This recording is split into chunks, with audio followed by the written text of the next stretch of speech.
All right, welcome back, everybody, to Tapped In Conversations. I'm your host, Danielle Polgar. Today, I have a special guest, Jess Callahan from the Becoming You project, and I'm so delighted to have you here, Jess. For anybody who's been following me on Substack, you probably noticed I was recently on Jess's podcast, and we had a great conversation about astrology and purpose. And I wanted to invite her back to just share a little bit about what it is that you do. Because really, my intention behind Tapped In Conversations is to provide a platform for people out there who are doing really cool things and who are serving humanity in big ways in their unique gifts. And also for people who, like Jess and myself, aren't necessarily doing all of this marketing song and dance out there in the ways that we see on social media. So, welcome, Jess. Happy to have you here. You want to share a Thank little? you. Yeah. Yes, I do. Yeah, I'm so grateful to be back here with you. I'm really excited to just be able to continue our dialogue. And so thank you. Okay. Who am I? As you mentioned, I run the Becoming You Project podcast, and it's a podcast that's all about the inner journey, the path to reconnecting with ourselves through ourselves on this path to finding purpose. And we cover a lot of all that keeps us disconnected from ourselves in the process because we're just living in this time where we're like experiencing this compound effect of centuries of disconnection, which is leaving a lot of us sort of questioning who we are and how we got to where we are and how we find deeper meaning in our lives, like that sense of just deeper fulfillment.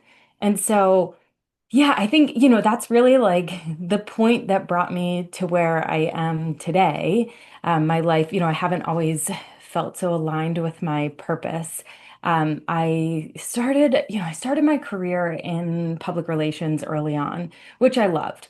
But when it was time I wanted to have a family, I gave it up quickly because I was like, my husband travels, we want to have kids, like I need to be supportive. And so I moved into building a career in real estate. And I opened a bricks and mortar business, a family play business. It was all really amazing. The businesses were, successful by any outward standard, but inside I felt unfulfilled at best. I really hadn't built my businesses in a way that was set for my own expansion, or they weren't created in a way that there was much energetic alignment in what I was doing. They weren't created thoughtfully to fill me up. It was just sort of like, well, what makes sense to do on this next step? Like the town has a need. I've got drive, I've got ambition, like I'll do that. And so really from there, I think there were a lot of signs that I ignored over the years, intuitive nudges, but I've always been very intuitive. But through this process, I have three kids. Right before this ultimate burnout, I had had my third. It was like I was in the hospital before she was born. We had a NICU stay. All of this is happening during COVID, and postpartum depression, anxiety that I didn't even have the ability to self-advocate for myself at the time. And I just ended up in this massive, it was a chronic pain cycle. I was diagnosed with fibromyalgia, and I made the choice to walk away from everything, both of my businesses. And I really just, I had this moment I'm not, I'm not accepting this as my reality. Chronic pain, mental, cognitive fog and no memory whatsoever. I was just living in this place where I could barely even engage in one-to-one dialogue, but I was like, I'm solving this, I'm figuring this out. And so layer after layer after layer, I started to understand the impact of stuck emotion and stuck energy, and for me, a lack of self-expression and how much that had, impacted my path. And so my healing journey really started as a way of reclaiming my voice and expressing myself and just like going inward. I think I mean I learned like every energetic practice and tool in the book because really that's just who I am. But what it did is it led me on this really like profound inner journey that's helped me know myself so deeply that I just feel so compelled to share, it with the world. And so, today I'm in school I'm pursuing a degree, a postgraduate degree in transpersonal psychology, which is like where spirit meets psychology. I guide people through past life regression hypnosis, and I do like coaching and courses focused on this like inner journey. So like mind, body, soul healing. So anyway, that's that's how we got here. Oh my God, that's such a beautiful story. And thank you so much for sharing that. It just, I hear so much bravery and courage to encounter, that shadow material and the truth of the essence of who you are that you didn't really have access to until you spiraled away from it, and then once we are so disconnected, to use your word, from Mhm, that source, to be able to find your way back and to now cultivate something and to build something that's kind of honoring your process, but also honors other people's processes and also like witnesses people in their becoming. I mean, such a cool medicine and such a cool gift to bring out and a great way to continue to strengthen your voice, you know. mhm. So I Yeah. think it's great.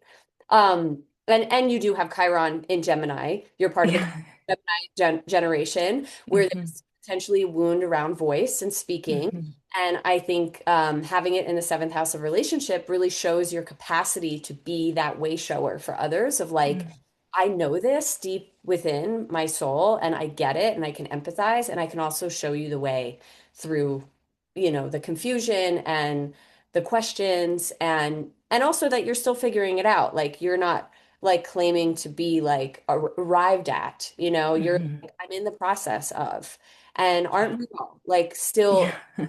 of evolving? It's not like we get to this place where all of a sudden it's like the work is done.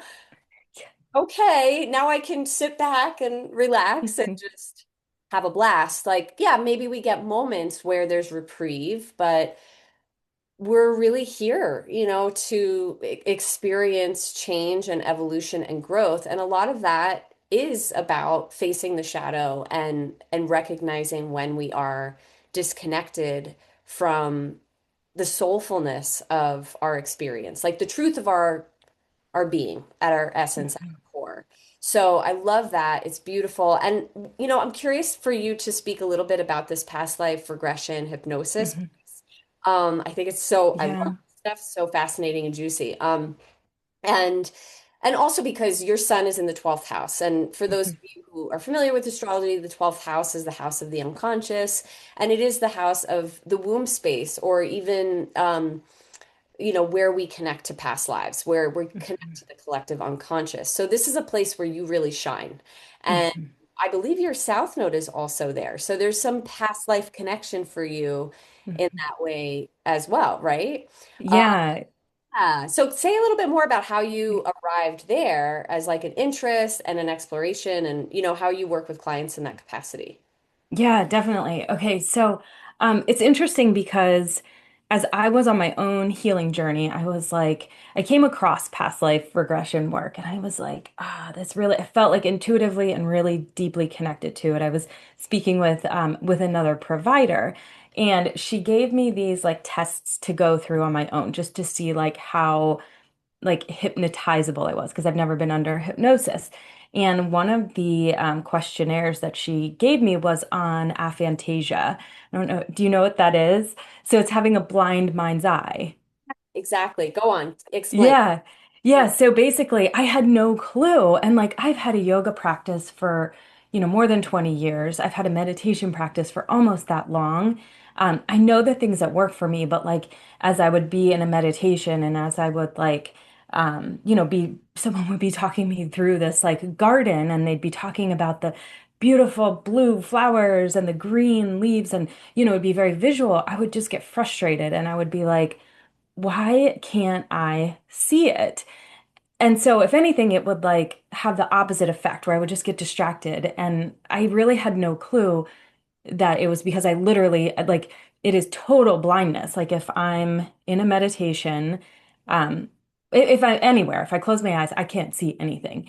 And so, okay, so finding that out actually kind of deterred me from moving forward with the past life regression because I was like, experiencing like self-doubt and fear, like I'm not going to be able to do this. And you go on the message boards and they're like, yeah, if you have aphantasia, there's no way that you can have a past life regression. Like basically you're handicapped. And yeah, and like not to use that word, but like that those are just repeating the words that are like, and I'm like, there's so much wrong with this, but it sort of sent me in the opposite direction. So I started this program, this master's program. And one of the courses that was really like piquing my interest was this like regression hypnosis course. And on my healing journey, of course, I've been like, if I feel those like prickly edges of fear, I'm like, let's dive in. Like, we can't go around it anymore. We're just going to dive in. And so that's what I chose to do. I chose to take this series of really immersive training that walks, it's this guided process from meditation through this whole like immersive experience in whatever it is that your higher self wants to present you with. And it teaches you a lesson, right? It's not like it's like this like full body experiencing of a lesson. So I'll give you an example, but I do want to say also like to get the benefits of past life regression hypnosis, you don't actually have to believe in past lives. It's it's really like connecting with your subconscious self and receiving the experience that it wants to show you. So I personally do connect with reincarnation theory, and so I do see it through that lens, but you can have any belief system in order, if you do that. But okay, so here's an example of like one of my own regressions. So like on my healing journey, of course, as I stepped away from everything, I have 3 kids.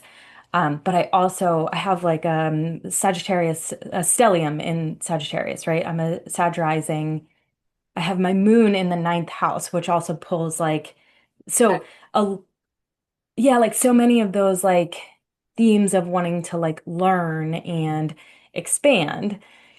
And I find that like there are times when my kids are home that I'm like, oh gosh, like I just want my brain to be like focused on this. Like it's really hard to drop into like the experience of parenting. And so in this regression, basically like you go through this guided process and you like imagery appears. For me, not visually. So, it's a feeling. It's a feeling, it's a knowing, it's emotions for me.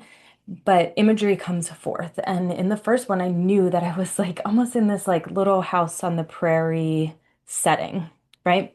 Was in a field with a farmhouse, and I was a young girl. You move forward to like the next phase, and I'm summarizing, but in the next phase, I was in a schoolhouse, like I was a teenager, young teenager in a schoolhouse, one room schoolhouse with like friends. I was laughing, I was ecstatic, I was just like alive and happy. And I knew like I felt so connected to education and wanting to do something with my life. And then in the next field, or the next scene, I was like in a field dancing and happy. There was like a boy there. I was in love. And then fast forward one more scene, and I felt this like heaviness on my chest. And I was like, what is that? Like, and so as I'm orienting to the scene, I'm like, okay, this is resentment. I'm feeling resentment. And as the scene unfolds, I realize I'm back in that farmhouse and I'm a mother now. My husband's out working. I have 2 kids. They're not there in the scene, but like I'm fully resenting that I have children, that I'm married, and that this is the life that I chose, that I felt weighted down.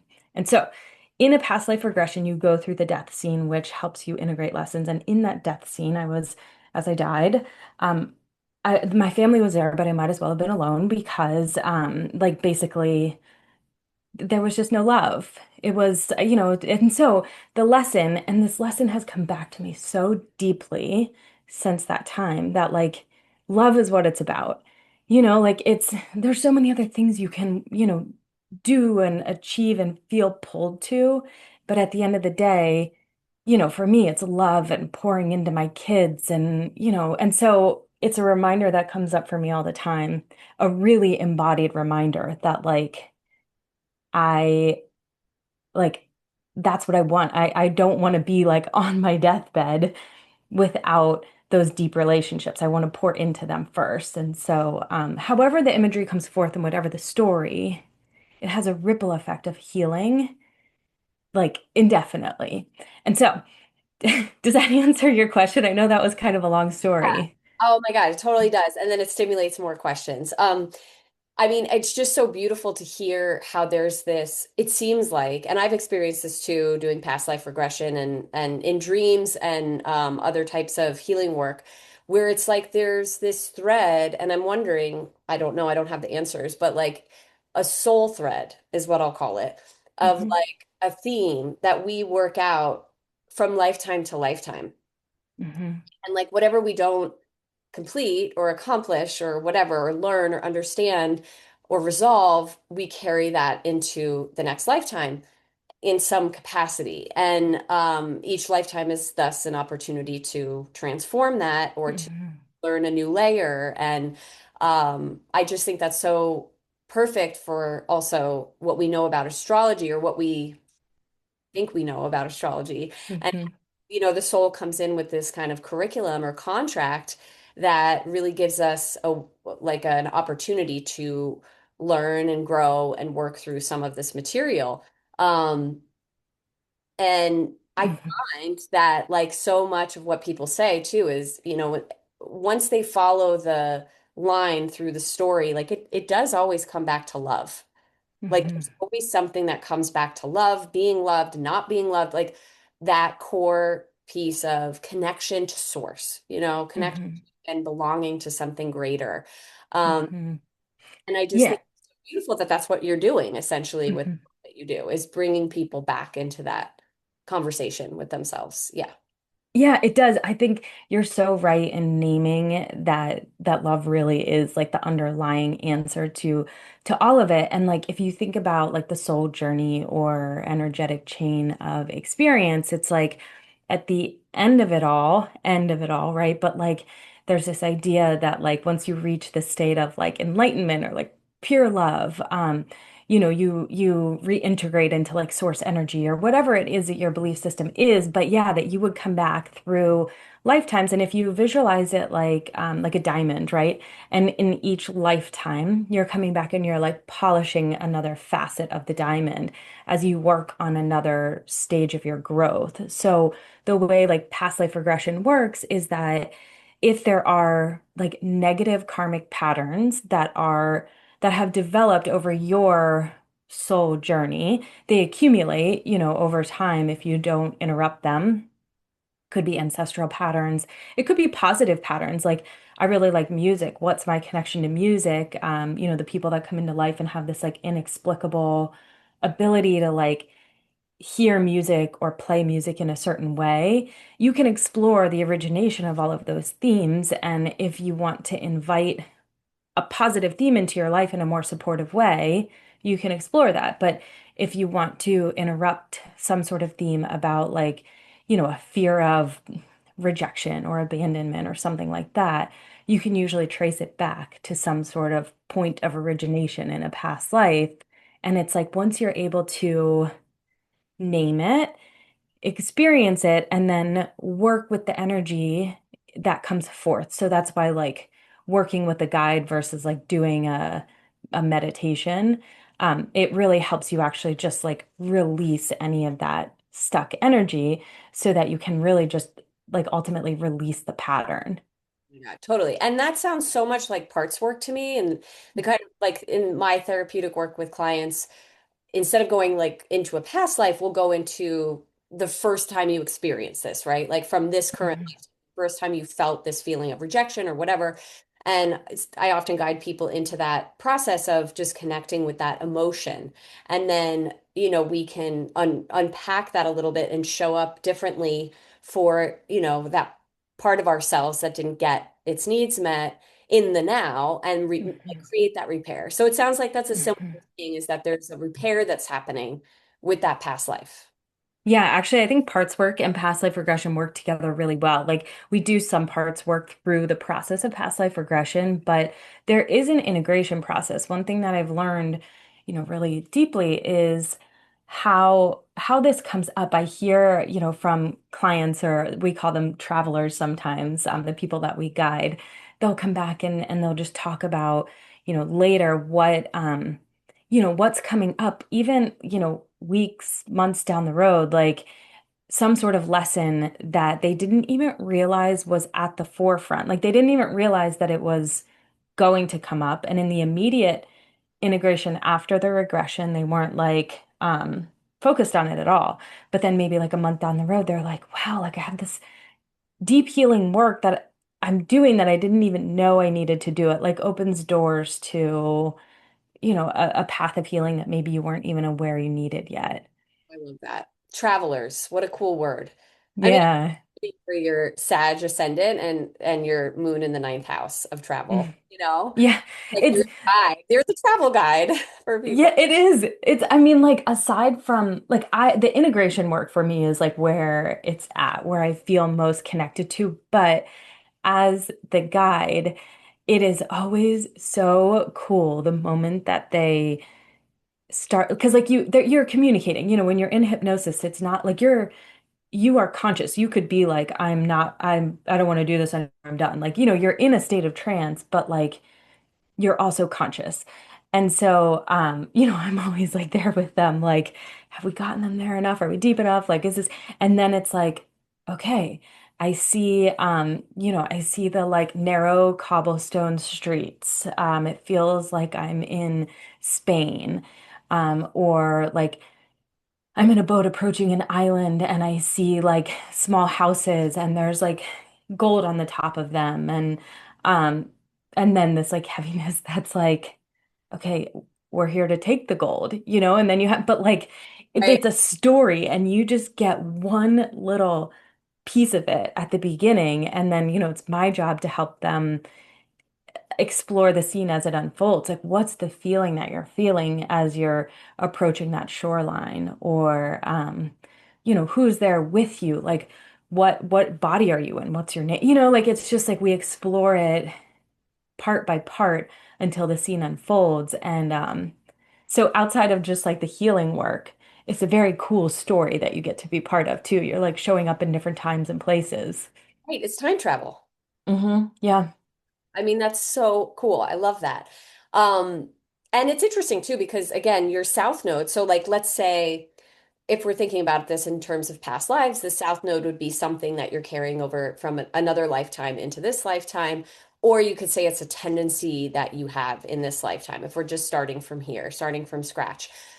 You having that in Scorpio in the 12th house connected to your sun is really going to indicate somebody who can kind of see through the depths of something related to scorpionic themes, right? Which is like emotion, intensity, transformation, power, control, manipulation, and also taking people into the unseen realms, like both in the 12th house, but also in that scorpionic theme.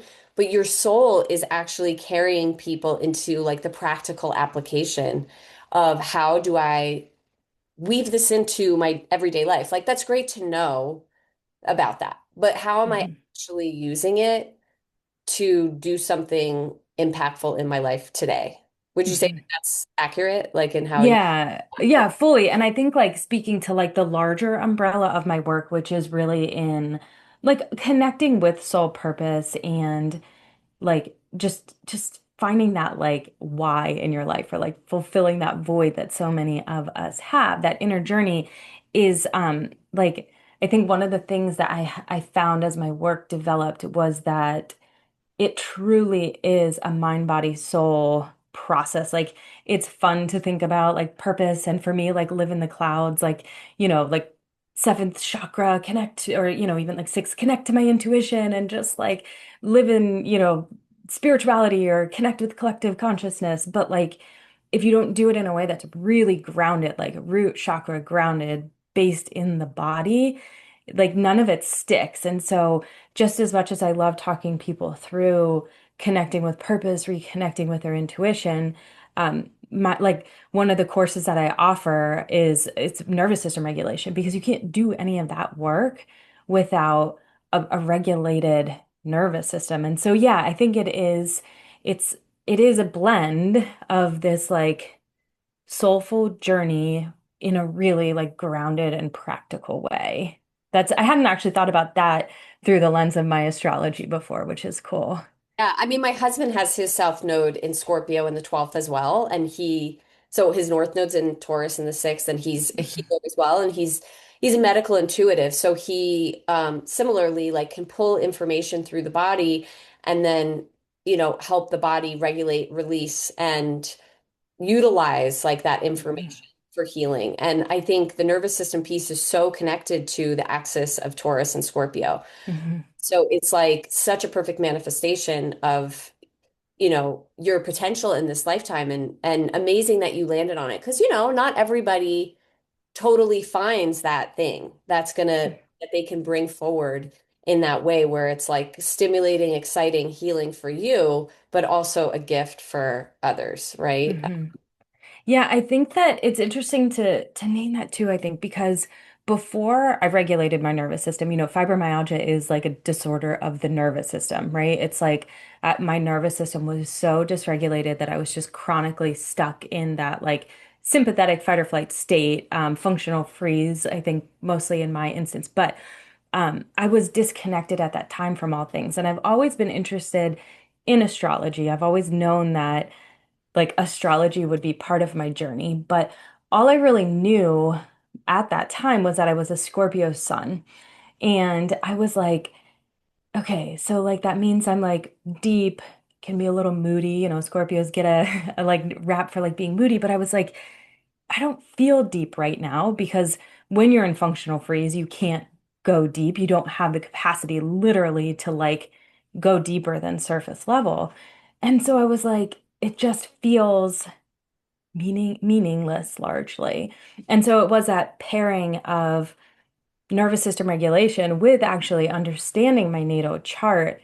That really served as the point of going inward for me because I think once I started to realize, especially like two key points I think that we've already talked about a little bit, but knowing that I was a Sagittarius rising and that I have so much Sag in my chart, like I I thrive on, knowledge. I have like six or seven educational like books going at a time that I'm like hour by hour I could be like, which one do I feel like diving into? And like the course, like the school program I'm taking now, but also travel felt frivolous to me, like that it should feel, but like something deeply in me expands when I travel. Why? Now I understand it's connected to my Sag. But then also, if we talk about Chiron in my seventh house, um, and my Uranus opposition taking place in my seventh house. Both of those are really connected to like a voice wound, right? And so that's sort of what pointed me in the direction of like maybe it is like self-expression that you have to start to go into a little bit, you know? Yeah, yeah. It's It's so like a map, yeah. yeah, I mean, this is like I find that this is like a doorway into understanding the self in a symbolic, to have language about who you are and to have meaning about who you are in a symbolic way. And yeah, even the fact that your, moon is in the ninth house speaks to traveling being nourishing for you on a soul level. And of course, traveling can mean so many things. Like traveling and learning about the world and seeing things in from a bigger picture is also very much a Sagittarian thing, and being a Mhm. seeker and asking big questions, and um that's all part of the moon in the ninth house and Sagittarius ascendant. And so it's just so cool. Well, you also have Mercury in your first house. It's Mhm. connected to Uranus, so there's this revelatory frequency that's also woven into um, how you communicate, but also how you learn and how you understand your place in the world, and also kind of just like the bigger family of things, if you will. Mhm. You know? So I wanted to just circle back to just a piece about that aphantasia because I think it's so fascinating. I remember I had a client one time who had that, and it was really interesting. I was trying to guide him into a process, and he couldn't. And I was like, and I had not known about this. This was many years ago, and I was like, wow, like because I'm so visual and Mhm. internally, otherwise, and I have many of the clairs, clair audience, clair sentience, clair. I forget what the smell one is, but All OL something. Yeah. so would Um, you say, since you don't have, let's say, clairvoyance, would you say you have like several of the others, or like how does that land for you? hmm Yeah, so okay, I can't hear or smell or see. So like I can never imitate voices. I can't sing back a song. I have horrible like I can't like just sing on my I can sing along to a song, but I have a hard time recalling, sounds and um but I feel I do have very deep clairsentience and claircognizance. And it's the claircognizance, I believe, that if you look into like quantum consciousness and stuff, like claircognizance is a pathway. They all are, but it's one of the most direct pathways into that, like, the collective consciousness, like quantum consciousness idea. And so I have a friend, we have a lot of conversations about aphantasia. She has aphantasia for anyone that's like trying to explore what that means. She has a podcast called Aphantasia Experiments. It's really fascinating, but so we talk about this all the time, and it's like, I don't think it's like those early message boards that I was exploring that were telling me that it's a deficiency. I actually think that sometimes when we have heightened clair senses, or like less, like if we have clair senses that don't work at all, I kind of think that it's meant to channel us into a direction that helps us connect better. Like see, I feel like really deep when I can build my self-trust, which I have now, but when I have the self-trust to trust the clear cognizance, the clear knowing, I can connect to that intuitive space really easily. Totally. Well, that's part of having Mercury and Uranus in a relationship in your chart too. It's just direct, Mhm. like pew, Mhm. like a lightning bolt. It's just like plugged in, boom, there it is. And also having that axis of the south node, your nodal axis in that Scorpio, Taurus. It's very much like that Scorpio energy is very spidey energy. It's just like Mhm. you just feel it. It's psychic. Mhm. And then of course the North Node in Taurus being with the body. And that's actually really interesting. I'm going to tell my husband because he's a Sag rising, obviously, but he can't remember song lyrics. He's totally tone deaf. But he is incredibly astute and like on point with his intuition in terms of reading the body. And he's like, he describes it in the same way that you do, North Mhm. Node, Taurus in the sixth, where it's like, I just feel it. It's just like, Mhm. I know it. Like I can literally feel somebody's experience. And it's a direct thing. It's not like, I don't know. Anyway, it's so similar to what you're describing. And I think it's so fascinating because a couple of years, well, like when I was pregnant with my daughter, I one day woke up and my hearing in my right ear went out, like, and it has not returned. So I'm literally like deaf in one ear, but around the same time, and I think I had Pluto, I it was right around when Pluto started to trine my natal Mercury in Taurus. And so, anyways, all that is to say, what happened at that time was I started to receive like awareness of my psychic gifts in a way that I hadn't before, where I was started when I was working with clients, I was getting visions and I was hearing things, and I think you're right, like that sometimes we kind of receive this like, okay, we're not going to have this sense online because it's going to magnify in this other capacity. And what a Mhm. gift that is, even though, in my case, it's also very frustrating because I can only hear out of one ear, right? Mhm. So there's something really Wow. cool, and I just think Uh-huh. it's really fascinating to explore because, we're more than these bodies, and there's more than one way that we can communicate with each other. And I think that when Uranus goes into Gemini, like we're going to be awakening to so many different new forms of communication, like telepathy tapes, okay, Mhm. but literally like last night was my daughter and I were and my husband were playing like a psychic game where we were guessing each other's like the number we were thinking about, and it was so wild. It was like telepathy is a real thing. Like, Uh-huh. oh, and so I think we are just like scratching the surface of what we know and our awareness around the capacity that we have to Mhm. access different timelines, to time travel, to heal our bodies. I mean, it's like it's really exciting to just consider Mhm. what's on the horizon for humanity in that way. Yeah, but I think it's like another nod to like going inward, like taking that inner journey so that you know you're tuning into like where are my gifts, where are my challenge areas, because the challenge areas you got to work through or they're pointing you towards a gift, right? They're there for a reason. And so if you can figure out what your like channel is, you can work on, developing it. Like I think one way that I work with my clairsentience is like in feeling in my body.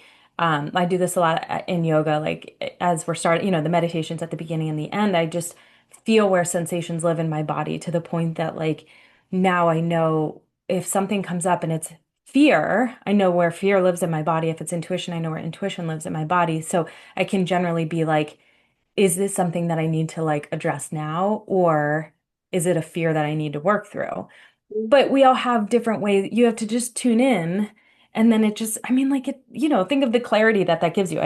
There was an instance that I was like, I need to leave my yoga class now because I'm worried about something with my 4-year-old. And, like, fine, I could have missed a class, but also because I knew that I could just like relax into my space and get the healing that comes from, creating that space for myself. So, Right. Also, wow, that is so cool that you can discern what's your intuition, what's fear, because I find that that's really challenging for people is to mhm, identify the difference between like a primal, like what's primal response to that's danger or an intuitive knowing of like how to move forward or not, you know? hmm. Yeah, just it takes practice, right? It's like it doesn't have to be deep, just like ongoing, right? Like 5 minutes here and there, just tune in, like make a mental note, pull up the notes app on your phone, jot a little thing down, and Yeah, it's worth it. love that. Yeah. Yeah. Cool. I love this. Yeah. This is amazing. Um, so in, your intuitive sense of what's coming in this new year, there's so much hype over this we're entering into a 1 year numerologically. Saturn and Neptune are moving into Aries, and this is like a reset moment for humanity and all of us individually. Uranus is going to move back into Gemini. Like, do you have any sense for this new year and what's coming for you or what's coming for the people in your world? Like, what do you notice in client sessions and all that? Mhm. Yeah, okay. So personally, collectively, it's also a lens through which I do a lot of my work where it's like personal healing has a ripple effect that has a collective impact, right? And personally, I just entered a 9 year and collectively we're going into a 1 year. So it's sort of opposites of what like it's like this interesting opposition, but the same. I feel like collectively right now, I do feel like we're on the verge of collective awakening, collective healing. I don't think it's an overnight thing, but I do have hopes that next year is a year that, it's almost like you have to break it, but it has to break, like reach that point before we can build anew. And, it's there's like this idea that if 1% of people can elevate their consciousness, if 1% of people can just make that shift, then the world changes. And I think right now we're in that slow roll of like gathering that 1% of people that are really working to elevate their consciousness so that we can see that like paradigm shift, And so I think that on this path, it feels to me, the world feels really heavy right now. It feels like there's a lot of darkness and cruelty and repression but I think that especially as like I see myself as like a bridge builder, keeping a foot in both worlds, right? Feeling the darkness so that I can help guide people towards the light. I think we're in that space where if enough of us just keep doing the work and keep going inward, I think we're creating that shift that does bring that like shared humanity back to the forefront of like what we're seeing, at least in my little slice of the world right now. Do you think the astrology supports that? Absolutely. Yeah. I mean, 100% everything you're talking about is totally reflected in the astrology. And, the way that I see that is through the Saturn Neptune conjunction moving into Aries and calling forth all of us to take courageous steps forward, and to initiate a new world, right? And Mhm. so we're going to need leaders who are bold enough and brave enough to go first, to step into the new without knowing what's going to happen and creating those bridges, just like you said, like being people who can take people from the darkness to the light and say, like, no, we're going this way. Like, Mhm. we're done with that. Like, this is a Mhm. year. This is a snake year. Like, we are at the 29th degree of Pisces with Saturn and Neptune. Like, this is huge release point. Mhm. I keep bringing in the birth metaphor because I do think that the birth metaphor is really appropriate right now. I mean, yes, we go through so many deaths and rebirths in our lifetime, but this one is really visceral, I feel like, like that we're in these contractions of um, kind of pushing out all of the negativity or like the wounding that we've inherited for lifetimes, and really releasing and surrendering it over to transmute into something different, so that when that 0 degree point of Aries gets activated by the planet of this three-dimensional reality and the planet of unity consciousness, which is like a neutral, like when they come together, it's like neutralizing energy. It's like a complete dismantling, that then we have a fresh start, and it's really like an emergence into the light and into something totally new.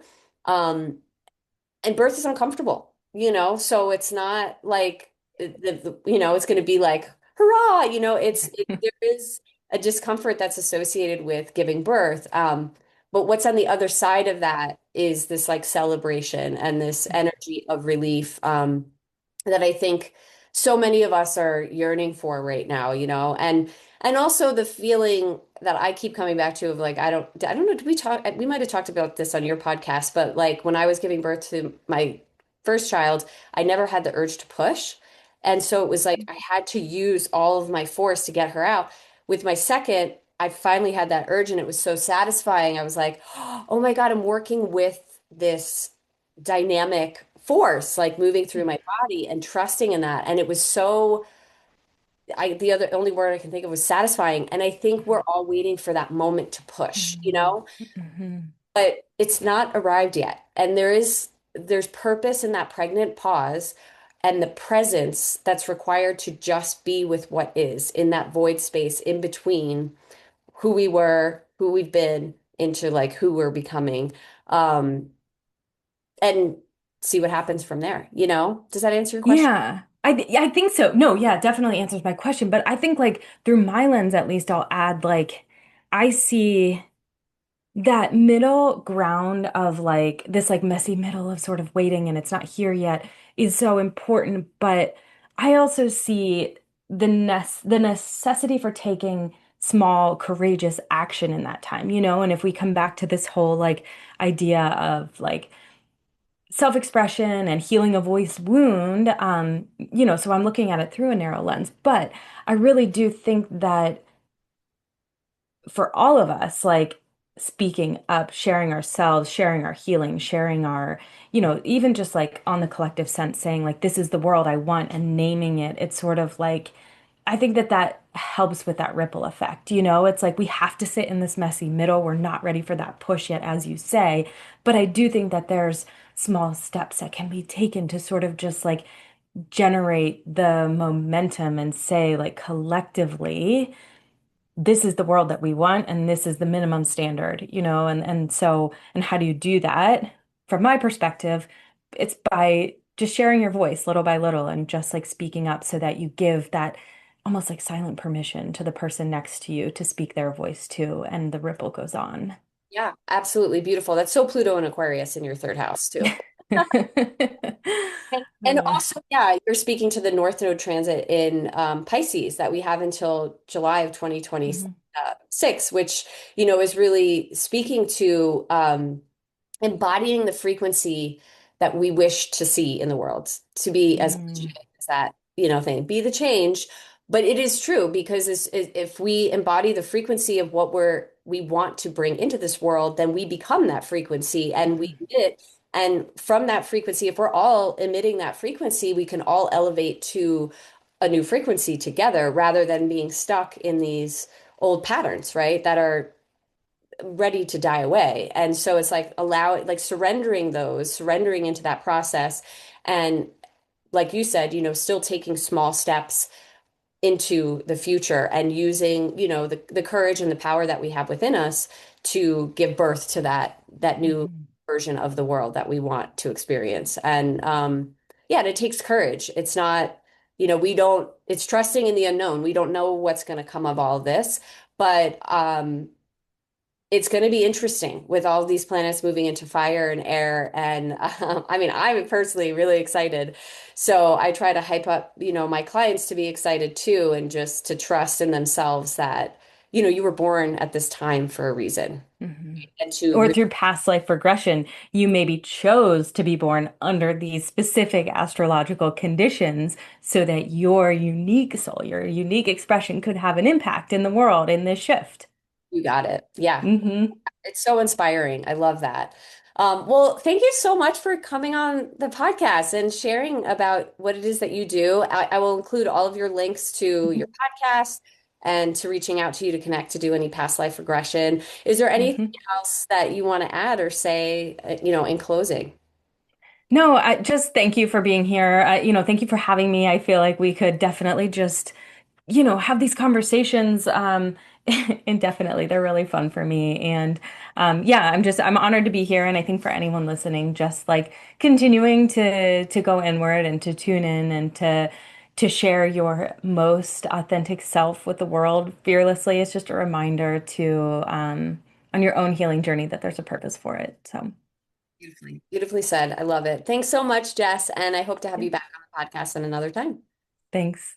Hey, take care.